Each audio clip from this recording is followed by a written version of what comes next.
حبیب اجمی کا نام سنا ہوگا آپ نے، بغداد کے رہنے والے مشہور مالدار شخص، پیسہ بہت تھا لیکن معاملہ یہ تھا کہ سود پر پیسہ، سود کا کاروبار، لوگوں کو سود دینا، لوگوں سے سود لینا، یہ کاروبار چلتا تھا۔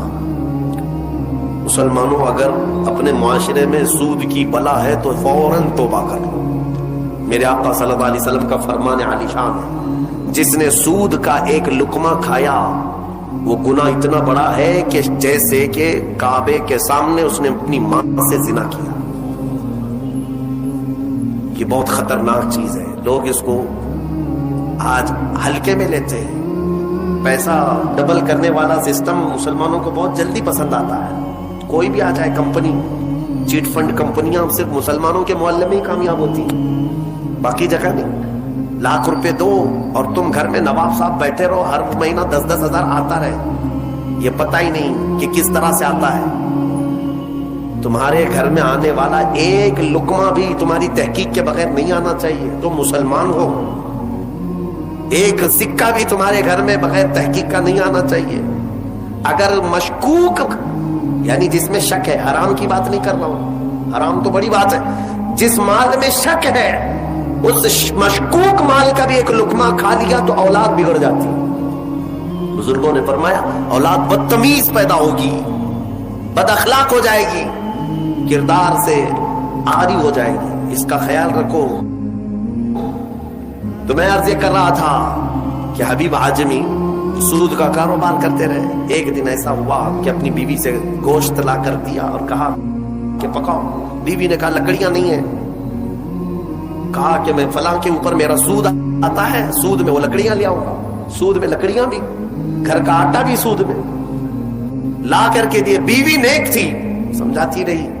اس دن دعا کرتی ہے مولا میرے شوہر، میرے سرتاج، میرے رفیق حیات کو ہدایت دے دے۔ جب چولہے پر یہ ہانڈی رکھی گئی، کھانا پک گیا، یعنی سالن پکا تو اس نے اتارا، حبیب اجمی دسترخوان پر تھا، ہانڈی کھولی گئی تو اس میں پکتا ہوا خون تھا، خون کے علاوہ کچھ نہیں۔ حبیب اعجمی نے پوچھا یہ کیا ہے؟ بیوی نے کہا جب لوگوں کا مال سود میں لا کر کے دو گے تو اللہ تعالیٰ تمہیں دنیا میں ہی خون کھلا رہا ہے، آخرت میں کیا عذاب ہوگا۔ بات اثر کر گئی، بات اثر کر گئی دل پر، اور ڈر بھی گئے کہ اپنی آنکھوں سے دیکھا کہ پکتا ہوا گوشت خون بن چکا ہے۔ فوراً پورے جسم میں کپ کپی تاری ہو گئی، توبہ کیا، کھڑے ہو گئے۔ گھر سے باہر نکلے تو راستے سے جا رہے تھے، بچے جو کھیل رہے تھے، ایک بچے نے پکار کر کہا اے بچے ہٹو، یہ سود خور آ رہا ہے، اس کی چھاؤں کہیں ہم پر پڑ گئی تو ہم برے ہو جائیں گے۔ بچوں میں بھی یہ بات آ گئی تھی۔ حبیب اجمی کو آج دل پر بات لگی، میرا رب کسی کے لیے ہدایت دیتا ہے تو کچھ ذریعے بنا دیتا ہے۔ حبیب اجمی اب رونے لگ گئے کہ میں اس قدر خستہ ہوں، اس قدر بدنام ہوں کہ بچے میری چھاؤں سے بھاگ رہے ہیں۔ اب سوچا کہ اب میں سود نہیں لوں گا اور نہ ہی اس کاروبار میں، سب کو چھوڑ دیا۔ لیکن اب مسئلہ یہ تھا کہ بچپن شروع سے کوئی کام کرنے کی عادت نہیں تھی، پیسہ دینا ہے، مارکیٹ میں گھما کر کے بڑا کر کے لانا ہے، کام کرنے کی عادت نہیں تھی، فن نہیں تھا، ہنر معلوم نہیں تھا، اب کمائیں تو کیسے کمائیں۔ سوچا کہ اب اس چیز کو چھوڑ دیا ہوں، تو بیوی سے آ کر کے کہا میری رفیق حیات میں نے توبہ کر لیا ہے، میں نے توبہ کر لیا، آج کے بعد سے یہ سود کی طرف میں ہاتھ بھی نہیں بڑھاؤں گا۔ بیوی سجدہ شکر ادا کرتی اور کہتی ہے میرے رفیق، اے میرے زندگی کے ساتھی، اب فکر مت کرنا، میں تم سے کسی چیز کا مطالبہ نہیں کروں گی، آدھی روٹی بھی لاؤ میں صبر کروں گی، آدھی روٹی بھی آئی تو میں صبر کروں گی، اس لیے کہ آپ حلال رزق کی طرف جا رہے ہیں۔ کاش ہماری عورتیں ایسی ہوں جو اپنے شوہر کو سیدھے راستے پر لانے کا سبب بن سکیں، ورنہ بہت ساری عورتوں کے مطالبات کی وجہ سے مرد حرام کاریوں میں پڑ گئے۔